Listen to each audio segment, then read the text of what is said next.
Hey guys, thanks for joining me. In this video, I wanted to do another take of a drive video from a sales advisor's point of view, as my previous video had some pretty poor quality in terms of audio.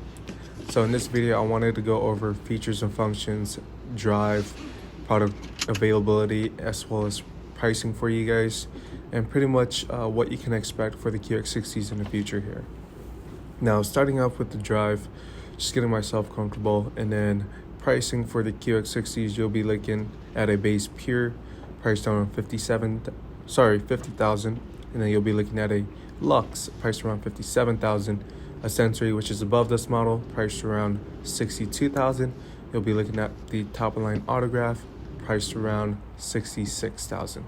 Now, pricing that I just disclosed here is completely different from what you see online, but I wanted to give you guys some realistic pricing, as it does not include destination charge and probably some accessories. That's pretty much all that makes up the difference, unless you go for the Lux or the Sensory that'll provide the options such as a vision package, tow package, or audio package, which starts around $900 for the audio package. For the Lux, you have a vision package, which I believe is a $1,500 option that's available for the Lux, and the Sensory, which adds the addition of the heads-up display, smart review camera, and the adaptive lighting system, which you can see in the model Lux I am driving here today is missing the heads-up display, smart review camera, and of course the adaptive lighting system. And then there is a tow package, which is only available for the Sensory but standard on the Autograph, which I forgot right off the top of my head how much that was, but I believe that's like a $900 option, roughly around there. And that is the pricing and trim grade broken down for you guys for the QX60. Now, starting off with the drive, one thing I wanted to show you guys right away is the maps display or navigation display. One really cool feature that I found out before I was even told this is that you can actually have this displayed in your interactive display, or in other words, your instrument cluster. Now, in order to do that, you must have a route in place. So once you enter an address or a destination and begin route, you can see your navigation displays in your interactive display right away for you, telling me to take a U-turn, but I just threw in a random address just so I can show you guys how it looks like. And then secondly, you can have your maps display once I push everything out to the side, which you can change your media view here. You see my maps display is displayed right in the center there for me, which is really nice. And again, that's the only way you can display that. If you don't have it displayed, it'll show you like a compass or something like that in other terms of navigating for you. Now, driving on a nicely paved road and a straight road, like any vehicle, they're going to drive really nice, and the QX60 is no exception. Now, while we're inside of the QX60 here, one thing I wanted to note is that the trims in the QX60 Lux here is a black lacquer. If you want a silver trim, you'll have to step down to the the Pure.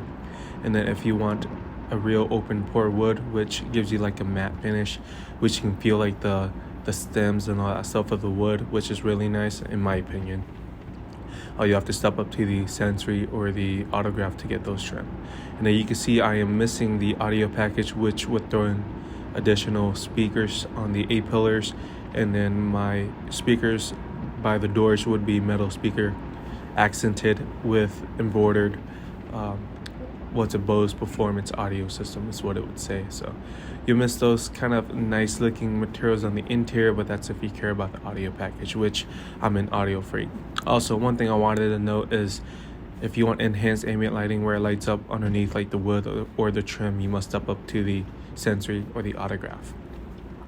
Now, while we're taking this curve, I wanted to demonstrate you guys the active trace control that's in Infiniti vehicles, which is really nice. So whenever I took this turn right here for the roundabout, I didn't have to put my foot on the brake. It actually just it would selectively apply the brakes to whichever wheel needs it to help me take that turn, which is really nice.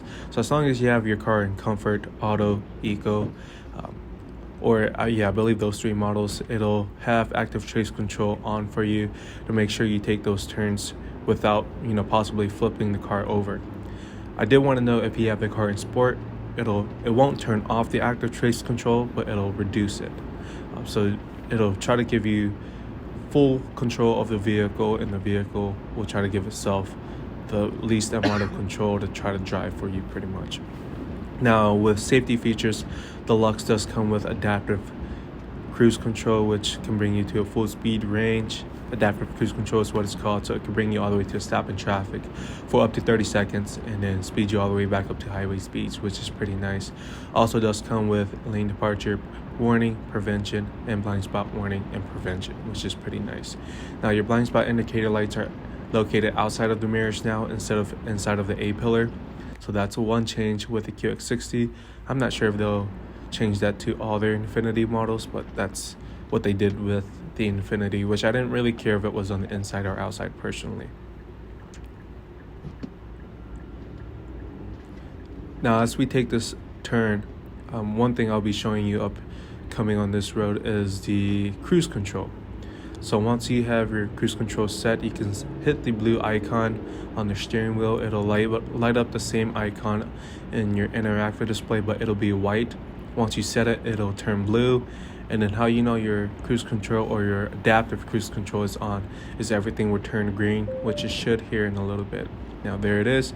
So it's telling me to keep my hands on the steering wheel, and then of course it'll show you like a blank road in front of you, and then if there's a vehicle in front of you, it'll also show that vehicle.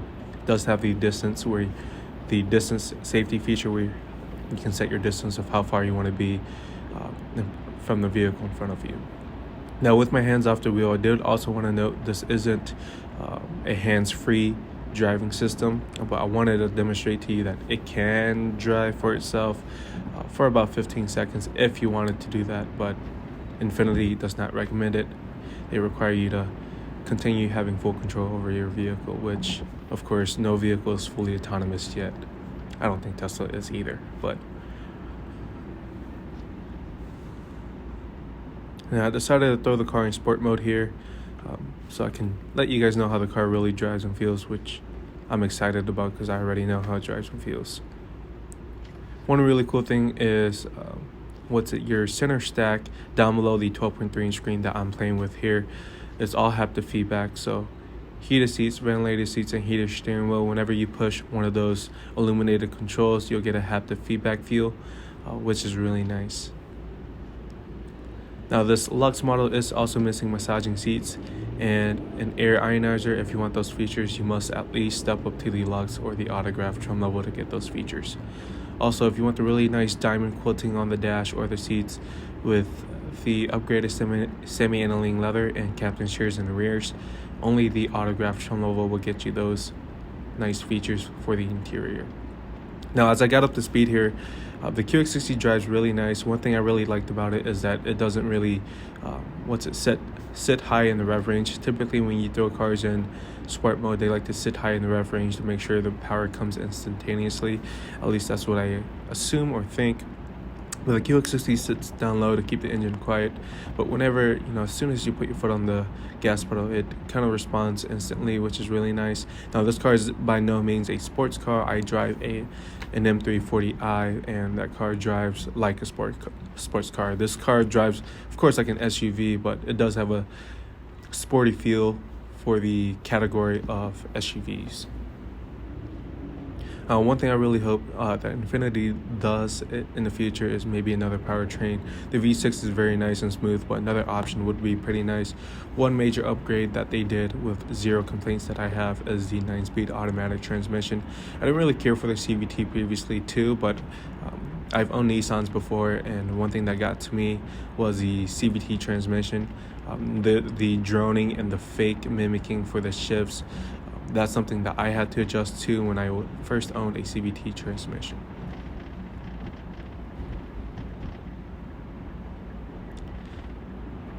Now that we're about to go on the on-ramp, the car catches up to speed very easily. So, of course, the Cadillac in front of me wasn't going as quick, but you can see I didn't have to put my foot all the way down on the gas pedal, and I was right behind them. So, of course, this car will get up to speed very easily on the highway, especially when you're going on an uphill ramp onto the highway.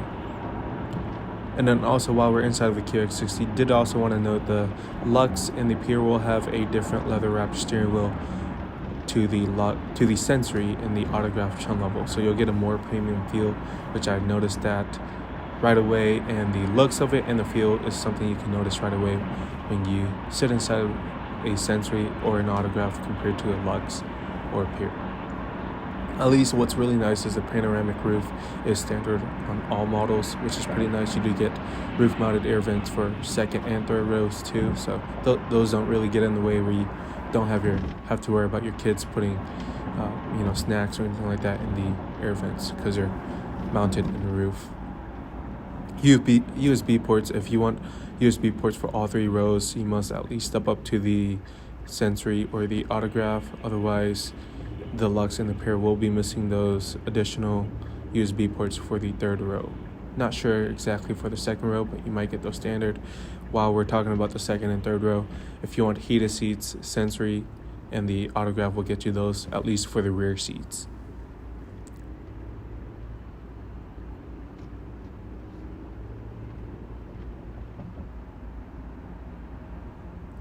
Now that we're near the end of the video, I wanted to talk to you guys about availability now too. So real quickly, it's been about 7 months now since we started taking reservations, which was back in the month of July for 2021. We were expected to receive our first allocations in September, which of course things got delayed a little bit due to COVID and supply chains. So about a month or two later, in the month of November, near the end of it, I'd say, we received the first two, which was an autograph and a sensory, which of course those went to their beloved owners already. And then we received two Luxes. One went to their beloved owners. This one we decided to keep in loaner status for guest drives. So I was able to make you guys clips or videos of the QX60. Now, of course, again, it's been about 7 months now. We are in the month of February to March here, and we've only received 4 of these QX60s. So you can rest assured these QX60s are a very limited product out there right now. And if you want one, you must put down a reservation if you can. But the really good news is what we see in the near future here is we're expected to receive a few more. So a few more, that's in big bold words, few, in the month of April here. And then at least in the month of March here that's coming up, we are still in the month of February here. We will be receiving a sensory and an autograph, which is super exciting. And that autograph is going to be that Moonbow Blue with the saddle brown interior that you see posted online everywhere on Infiniti's website or on most other social media sites, which is super exciting. But of course, that's going to their beloved owners. I'll see if I can make a video of that in the near future. But yeah, other than that, that wraps up my video here. I will see you guys in the next video. I think my next video will probably just be a different, like a vlog style instead of another car video like this. Thinking about doing another video of my personal vehicle, the M340i, and do a lot of sports driving feel and all that cool stuff. But yeah, regardless, hopefully this kind of was a little bit informative in terms of the drive. That's a 360 camera, which the graphics look so much better from the previous generation. But the QX60, you must drive it for yourself to really know how it feels. I try to give you guys my best input, but car drives nice in general to me. So I'll see you guys in the next one. Bye.